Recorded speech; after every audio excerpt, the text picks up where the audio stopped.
I see Isaiah.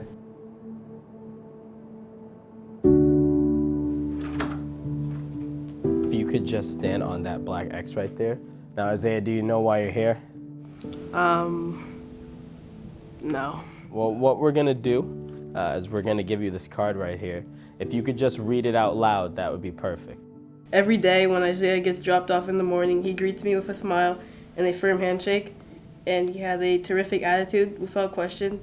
He earned the respect and admiration of his peers and teachers.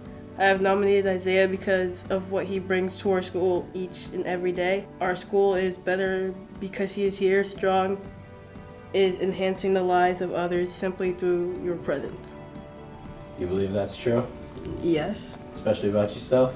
Yeah. Do you want to know who nominated you? Yes. Yeah? You didn't expect it? No. You should have expected it.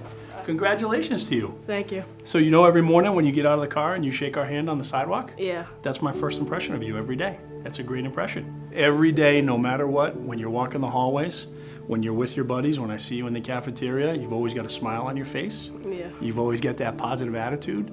And I think your buddies, they appreciate that about you. Yeah. And because of that, you bring that spirit to our school. I figured, you know what? We're going to nominate you for that because it's good stuff. Thank you. Yeah, you're welcome. You're welcome. You can smile. It's good. I'm Isaiah, and I'm redefining strong.